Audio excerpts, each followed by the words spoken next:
আসসালামু আলাইকুম সবাইকে। অপরিণত ভালোবাসা গল্পের 53 নম্বর পার্ট। তো বেশি কথা না বলে চলুন গল্প শুরু করা যাক।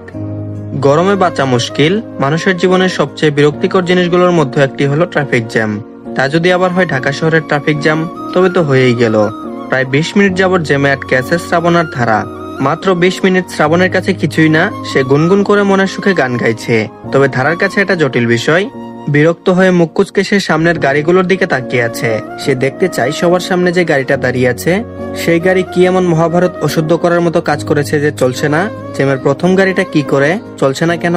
শেষমেশ ধারা বিরক্ত হয়ে শ্রাবণকে বলেই ফেলল ভীষণ গরম লাগছে। শ্রাবণ স্টিয়ারিং এ হাত রেখে ধারার দিকে চোখ বড় বড় করে তাকালো, তারপর বলল, কি এসি থাকার পরেও গরম লাগছে? তারা এবারও মুখ কুচকালো, তারপর বলল, এসির বাতাস ভালো লাগে না, গাড়িতে তো আরো না, কেমন যেন গন্ধ গন্ধ লাগে। শ্রাবণ মাথা নাড়ালো, এরপর এসিটা মিডিয়াম লেভেলে দিয়ে নিজের পকেট থেকে রুমাল বের করলো। তারার হাত টেনে ধরে এনে কপালে জমে যাওয়া বিন্দু বিন্দু ঘামগুলো সযত্নে মুছিয়ে দিল। তারা প্রস্তুত ছিল না, তাই হা হয়ে তাকিয়ে রইল।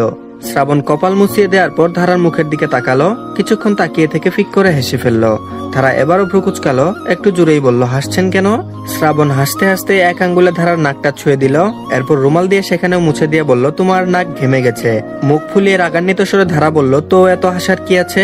যৌক্তিক, হাসার মতো কিছু নেই, কিন্তু শ্রাবণের ভীষণ হাসি পাচ্ছে। সে ঠোঁট চেপে বলল, কোথায় যেন শুনেছিলাম যেসব মেয়ের নাক ঘামে সেসব মেয়েরা নাকি জামাইয়ের থেকে অনেক আদর পায়, তাই ভাবছিলাম। একটু লজ্জা পেল ধারা, কিন্তু তা প্রকাশ করলো না। গলার তেজটা বহাল রেখে জোর গলায় বলে উঠল, কি ভাবছিলেন? শ্রাবণ ঠোঁট উল্টিয়ে না বুঝার ভান করে বলল, ভাবছিলাম তুমি পাও কিনা। বলেই সে ধারার দিকে তাকিয়ে ভ্রু উঁচিয়ে জিজ্ঞেস করলো, পাও? ভ্রু কুচকালো ধারা, তারপর বলল, কি পাবো? শ্রাবণ বাচ্চাদের মতো মাথা ঝাঁকিয়ে বলল, আদর আদর। নাক ফুলিয়ে রেখে গেল ধারা। এই ট্রাফিক জ্যামে তার মাথার রক্ত টকবক করছে, তার উপর ডিম ভাজার মতো গরম আবহাওয়া, সব মিলিয়ে মাথা ঠিক থাকারই কথা না, অথচ এই লোক রীতিমতো ফাজলামো করছে। ঢাকার মানুষরা কি রোবট? অভ্যস্ত হয়ে গেছে এসব। কিন্তু ধারার ভালো লাগছে না, তাই সে ভীষণ বিরক্ত। শ্রাবণের কথায় সে এবার আগের মতোই তেজি গলায় বলল, না পাই না, আমাকে কেউ আদর করে না। শ্রাবণ রসগোল্লার থেকেও বড় বড় চোখ করে তাকালো ধারার দিকে, এমন ভাবে দৃষ্টি ফেললো যেন ধারা কোনো ভয়ঙ্কর আজব কথা বলেছে। তারপর বলল, হোয়াট? আসলেই সত্যি? ধারা জেদ নিয়ে বলল, অবশ্যই সত্যি। চোখ শুরু করে সন্দিহান দৃষ্টি ফেললো শ্রাবণ, তারপর বলল, ভালো করে ভেবে বলো, কেউ আদর করে না? ধারা নাছর বান্দা, গরমে মাথায় জেদ চেপেছে, আবারও বলল, না করে না। শ্রাবণ সরু চোখ করলো আরেকটু, রুকুচকে কিছুক্ষণ তাকিয়ে রইল ধারার দিকে। মেয়েটার কি স্মৃতিশক্তি লোপ পেয়েছে? শ্রাবণের ইচ্ছে করলো গত রাতের কথা বলার, মন চাইলো এখনই ধমক দিয়ে বলতে, বেয়াদব ছলনাময়ী নারী, কেউ আদর করে না মানে? গত রাতে শ্রাবণ কি তোমার সাথে বেহান বেহানির আলাপ করেছিল? কিন্তু ভদ্রলোক শ্রাবণ, তাই এভাবে সরাসরি বলল না কিছু। সিটে সোজা হয়ে বসে ঠোঁট কামড়ে কিছু একটা ভাবলো, এরপর সেকেন্ডের মধ্যে ঠোঁটের কোণে বাঁকা হাসি ফুটিয়ে তুললো। ভদ্র মানুষ শ্রাবণ শেখ বোধহয় কোনো বড়সড় পরিকল্পনা সেরে নিয়েছে। বেচারি ধারা ফাজলামো করার কঠিন শিক্ষা পেয়েই যাবে। তার আত্মার মাগফিরাত কামনা করছে। আর এদিকে ভার্সিটিতে পড়েছিল মনিরা। সেই ভার্সিটিতে পড়ার সময় মনিরার জন্য জীবনের সবচেয়ে সুন্দর অথচ সবচেয়ে দুঃসহ স্মৃতি হয়ে গিয়েছিল। লাস্ট ইয়ারে এক সিনিয়র ভাই তাকে ভীষণ ডিস্টার্ব করত, বলা যায় সিরিয়াস ডিস্টার্ব। ক্লাসের ভিড়ে, লাইব্রেরির নিস্তব্ধতায় কিংবা ক্যান্টিনের ব্যস্ততায় সর্বত্র তাকে অনুসরণ করত সেই এক সিনিয়র। প্রথমে হয়তো সাধারণ কথোপকথনে ভান করত, পরে ধীরে ধীরে সীমা অতিক্রম করতে থাকে। প্রথমে মনিরা বিষয়টা হেসে উড়িয়ে দিয়েছিল, কিন্তু সময়ের সঙ্গে সঙ্গে ছেলেটির আসল রূপ প্রকাশ পায়। হুমকি, প্রলোভন, কুপ্রস্তাব, একসময় সরাসরি বলেই ফেলেছিল, তোমাকে আমি বিয়ে করব, না করলে তুলে নিয়ে যাব। এমন ভয়ঙ্কর পরিস্থিতির ভেতর দিয়ে মনিরাকে ভার্সিটি জীবন কাটাতে হয়েছিল। অনেক রাত জেগে অ্যাসাইনমেন্ট শেষ করেছে, ক্লাস টেস্ট দিয়েছে, প্রেজেন্টেশন করেছে, কিন্তু বুকের ভেতর সবসময় একটা ভীতি লুকিয়েছিল। বন্ধুদের কাছেও কিছু বলেনি, পরিবারের কাছেও না, কেবল নিজের ভেতরেই গোপন রেখেছিল। এই ভুল ছিল তার। আর 5টা র্যাগিং এর মতো এটাকেও ভেবেছিল, কিন্তু ওই ছেলে যে এতটা সিরিয়াস আর ডেঞ্জারাস তা ভাবেনি। এরপর ভার্সিটি লাইফ শেষ হওয়ার পরও মুক্তি মেলেনি। ওই ছেলে বাড়ির সামনে আসতো, রাস্তায় ফলো করত। মনিরা চুপচাপ সহ্য করত, কাউকে কিছুই বলতো না, এমনকি জিহানকেও না। সে চাইতো না তার কারণে অন্য কারো অশান্তি হোক। কিন্তু একদিন থেকে ফোনে আসতে শুরু করলো একের পর এক ভয়ঙ্কর মেসেজ, ব্ল্যাকমেইলের মতো, শ্লীলতাহানির মতো হুমকি, কুৎসিত হুমকিতে ভরা। তবুও মনিরা সেগুলো পাত্তা দেয়নি। ভেবেছিল সময়ের সাথে সাথে ঠিক হয়ে যাবে। এভাবেই চলতে চলতে তো মনিরা নিখোঁজ হয়ে গেল। আলাদাভাবে পুলিশ লাগিয়েছিল শ্রাবণ। সেই পুলিশের তদন্তে বের হলো মনিরার অতীতের সেই ভয়ঙ্কর অধ্যায়ের সূত্রপাতেই আজকের এই অন্তর্ধান। জিহাদ তখনও কিছু জানতো না, পুলিশই প্রথম বলে দিল এই সত্য। তদন্ত করে জানা গেছে মনিরা নিখোঁজ হওয়ার দিনই তার ফোনে ব্ল্যাকমেইল টাইপ মেসেজ এসেছিল। তাই প্রাথমিকভাবে ধারণা করা যায় যে ছেলেটা কিছু করেছিল। ভার্সিটিতে খবর নিয়েছে পুলিশরা, জানতে পেরেছে সেই ছেলের নাম সুফিয়ান, বড়লোক বাবার উচ্ছন্ন যাওয়া একমাত্র ছেলে, ছোট থেকে বেপরোয়া আর ছন্ন ছাড়া, যাকে বলে আদরে বাদর হওয়া। তবে সেও নিখোঁজ, কোথাও খুঁজে পাওয়া যাচ্ছে না তাকেও। এ বিষয়ে সরাসরি শ্রাবণকে জানালেন পুলিশরা। শ্রাবণ যখন জানতে পারলেন বিষয়টা, তখন সেও গাড়িতে পাশে ধারা এখনো মুখ ফুলিয়ে বসে আছে। জেম ছেড়েছে মিনিট খানেক আগে। ধারার মাথা ঠান্ডা করতে সে আগে একটা ছোট্ট ক্যাফেতে যাওয়ার সিদ্ধান্ত নিয়েছে। কোলে সম্পূর্ণ বিষয়টা জানার পরেও চুপ থাকলো শ্রাবণ। ধীরে সুস্থে ক্যাফেতে পৌঁছে ধারাকে একটা জুস খেতে দিল। এরপর বলল, তুমি একটু বসো, আমি ওদিকটাই আছি, একটা ইম্পর্টেন্ট কল করব। ধারা মাথা নাড়ালো। শ্রাবণ স্বভাবসুলভ হেসে একপাশে এসে দাঁড়ালো। মুমিনুল সাহেবকে কল করে পুরো বিষয়টা জানালো। ভদ্রলোক সবটা শুনে একটু অবাকই হলেন। ভয় তো পেয়েছেনই, তার জানা মতে তার মেয়ে কখনোই এমন করে না, অন্তত কথা লুকায় না। তবে এ বিষয়ে কেন এমন হলো বুঝতে পারলেন না তিনি।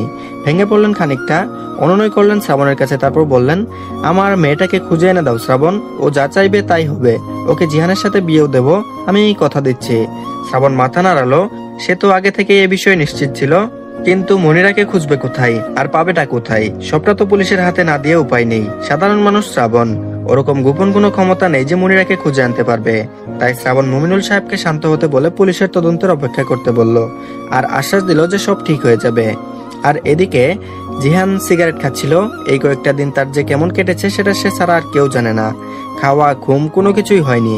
বেঁচে থাকতে শুধু পানি খেয়েছে আর থমকে যাওয়া শরীর নিয়ে ঘরের এক কোণে পড়ে থেকেছে। আজও তার ব্যতিক্রম নয়। জিহান সিগারেট টেনে লম্বা ধোয়া ছাড়লো। শরীর থেকে চোখটি ঝরে গেছে পুরোপুরি। বিছানায় শোয়ার মতো স্বাভাবিক আরামও যেন হারিয়ে ফেলেছে সে। রাতগুলোতে সে মেঝেতে পড়ে থাকতো অচল আর নিস্তব্ধ হয়ে। বুকের ভেতর শুধু একটাই নাম প্রতিধ্বনি তুলে। অসংখ্যবার ফোন হাতে তুলে নিয়ে আবারও ফেলে দিয়েছে। টেবিলে রাখা এক প্লেট ভাত 2 দিন ধরে একইভাবে শুকিয়ে শক্ত হয়ে আছে, অথচ সেই স্পর্শও করেনি। জিহানের চোখ লাল হয়ে ফুলে গেছে অনিদ্রায়। সিগারেটের টুকরো চারপাশে ছড়িয়ে আছে। ঘরের ভেতরে ভারী ধোয়ার গন্ধ জমে আছে। মেঝেতে শুয়ে থাকা সেই বিধ্বস্ত মানুষটা যেন এখন আর আগের জিহান নেই, কেবল এক ভাঙ্গা নিঃশেষ হয়ে যাওয়া শরীর আর অন্তহীন দুঃখে ভরা এক আত্মা। তবে আজ এতদিন পর তার ফোনে রিংটোন বেজে উঠল। জিহানের মন চাইলো না কলটা ধরার, দেখলো না কে কল করেছে। সেই স্তব্ধ হওয়া চোখে তাকিয়ে রইল ছাদের দিকে। 2-3 বার কলটা অনবরত বাজতে থাকলে মিয়ে যাওয়া অচল হাতটা উঠিয়ে ফোনটা তুললো। চোখের সামনে নিয়ে দেখলো অচেনা নাম্বার। ধরতে মন না চাইলেও কি যেন একটা ভেবে সে কলটা ধরে কানের কাছে নিল। ফোনটা কানে নিতেই প্রথমে কেবল ওই হালকা নিঃশ্বাসের শব্দ পেল জিহান। তারপর ভাঙা কাপা এক কণ্ঠস্বর ভেসে এলো। তারপর বলল, জিহান, আমি মনিরা, আমাকে বাঁচাও জিহান, প্লিজ। কাঙ্ক্ষিত কণ্ঠটা এতদিন পর শোনার সাথে সাথে যেন মৃতপ্রায় শরীরটাকে হঠাৎ প্রাণ ফিরে এলো। ছাদের দিকে স্থির হয়ে থাকা চোখ দুটো জ্বলে উঠলো তীব্র উত্তেজনায়। পুরো শরীরটা যেন বিদ্যুতের শক খেলো। জিহান এক লাফে উঠে বসে পড়লো মেঝে থেকে। তারপর বলল, মনিরা জান, তুমি কোথায় আছো? তুমি, আমি এখনই চলে আসছি, একটু ভয় পেও না। কোথায় তুমি জান, বলো না কোথায়? জিহানের গলা কেঁপে উঠলো। বুক ধকধক করতে লাগলো অস্থিরতায়। যে মানুষটা এতদিন নিখোঁজ, তাকে হঠাৎ এইভাবে পাওয়া বিশ্বাসই করতে পারছিল না সে। অপাশ থেকে আবার ফিসফিস করে শোনা গেল, জানোয়ারটা আমাকে শেষ করে ফেলবে জিহান, আমি মরে যাব, তুমি আমাকে ক্ষমা করো।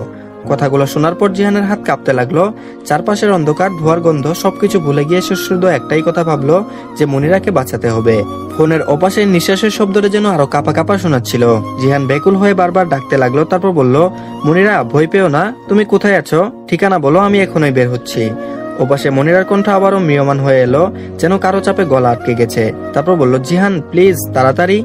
এরপর আচমকায় একটা ধাক্কার শব্দ, কারো রুড়ো চিৎকার আর ভাঙা চেয়ারের মতো শব্দ কানে এলো। তারপর হঠাৎ ফোনটা কেটে গেল।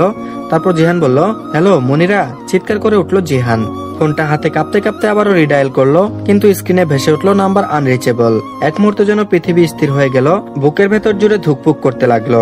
ঘরের চারপাশে যেন শ্বাস নেওয়া দায় হয়ে উঠলো। সে মরিয়া হয়ে ফোনটাকে মেঝেতে ছুঁড়ে ফেলে মাথা চেপে ধরলো। না, আর দেরি করা যাবে না, মনিরাকে যেভাবে হোক খুঁজে বের করতেই হবে। পরের পার্টটি নতুন চ্যানেলে দিব, লিংক কমেন্ট বক্সে দিয়ে দিচ্ছি, সবাই দেখে নেবেন। তো ধন্যবাদ সবাইকে। আজকের পর্বটি এই পর্যন্তই। আর কিছু কথা আপনাদের উদ্দেশ্যে সবাই শুনে যাবেন। এই গল্পটির যিনি লেখিকা অনামিকা তাহসিন রুজা আপু, তিনি হচ্ছেন একটু পরীক্ষার জন্য ব্যস্ত আছেন, বিধায় তার সময় হয়ে উঠছে না গল্পটি নিয়মিত দেওয়ার, তাই গল্পটি দিতে দেরি হচ্ছে। আপনারা কেউ টেনশন করবেন না, গল্পটি দিয়ে দিলেই আপনারা পেয়ে যাবেন। আর এই ফাঁকে আপনাদের জন্য নতুন আরেকটি গল্প নিয়ে এসেছি, বাধ্য বিয়ে। তো আপনারা চাইলে সেটাও নিয়মিত দেখতে পারেন।